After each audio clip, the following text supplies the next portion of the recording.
Morning. Welcome to Coffee with the Pastors. It is Theological Tuesday. So, coming to you from our theological minds, I was listening to a podcast that actually we're going to study on Sunday. That was recommended. It's an interview between Carey Nieuwhof and Tim Keller, and Carey Nieuwhof, we see a lot of his Facebook posts coming from the clergy coaching group. Tim Keller is an evangelical church leader, pastor, pretty well respected in the evangelical community. We'd have some disagreements over some things like women in ministry, probably, but but this was a really interesting interview. He was talking about that wonderful scripture from Paul that the gospel is foolishness to the Gentiles, it's weakness to the Jews, and how in many ways the gospel becomes the antithesis to what every people group has always pursued, right? So if the Jew that Paul is speaking to is seeking power, well, the gospel is weakness. Mm-hmm. If the Gentile that Paul is speaking to is pursuing wisdom, well, it's foolishness. Mm-hmm. Sorry. And so Tim Keller was kind of working it to us today. Mm-hmm. What is our ultimate pursuit, and how's the gospel end up being a corrective to mm-hmm. us, right? Yeah. So this has our brains going a little bit. Right, yeah. So we were thinking about, what kind of culture touts right now as the thing that we as humanity is supposed to be about. And we got thinking about the word freedom and how you can see it in culture, especially right now, as conversation revolves around what's mine to do in a pandemic, mm-hmm. what I'm free to do, what I'm not free to do, what I have a responsibility for. And so you've got kind of two sides to freedom. You've got individual freedom and rights, and you've got this expanding freedom. I'm talking specifically in extremes here, like intentionally. You've got freedom for everyone to an extreme where anything goes. So those are kind of your poles. And so if those are how freedom is being articulated, then how is the gospel the antithesis of those? Well, the antithesis of freedom is bondage, right? It's being a servant, and that certainly is an image throughout the gospel, a controversial image, quite frankly, because of certainly the American experience with servitude and slavery.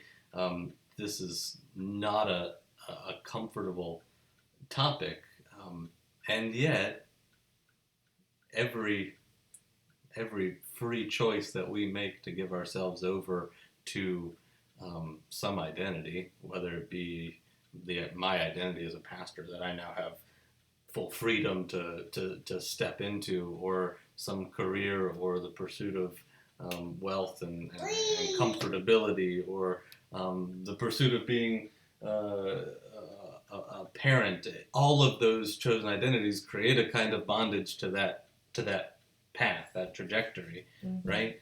And so the gospel correcting our understanding of freedom might be, well, actually, mm-hmm. you're not as free as you think you are.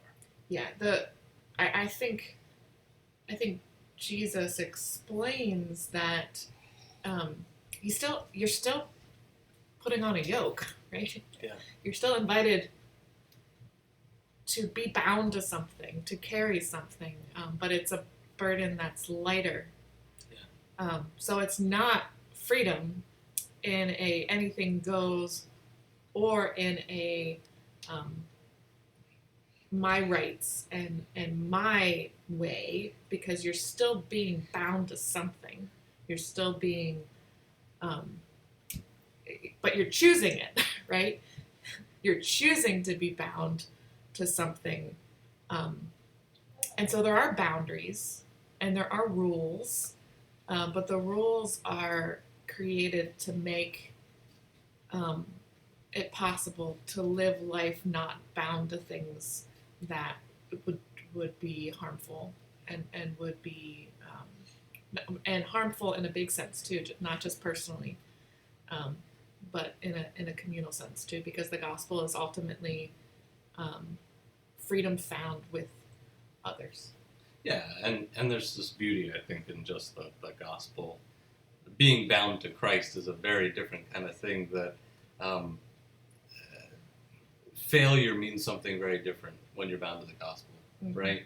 Mm-hmm. There's so much grace, there's so much love, there's so much mercy in this connection to God, that when I fail as a pastor, right, and something doesn't go my way, or some ministry crumbles, my identity is just rocked to the core. When I fail as a servant of Christ, it might be a hit to my Christian ego, but at the core of the gospel it's not about that, mm-hmm. right? And here's a bunch of love and grace, Tim. It's okay. Mm-hmm. Well, let's go, right? Yeah. So join us on Sunday if you want a link to join a conversation and you want to see the interview where some of this is coming from. You can shoot me a message. Oakton Church of the Brethren people. You'll see it in the banner on Wednesday. So today is my grandfather's birthday. Whoa! Who gave you the book? Yeah, who I inherited his corny humor book. And so I thought this joke is appropriate for our scholarly theological conversation. Are you ready? Yeah. How can you tell that a right angle has been to school? A right angle has been to school. It has 90 degrees. Whoa. Yeah. We went to a lot of school. All right, all. Nice to spend the morning with you. That's right. Have a theologically significant Tuesday. Nice. Yeah.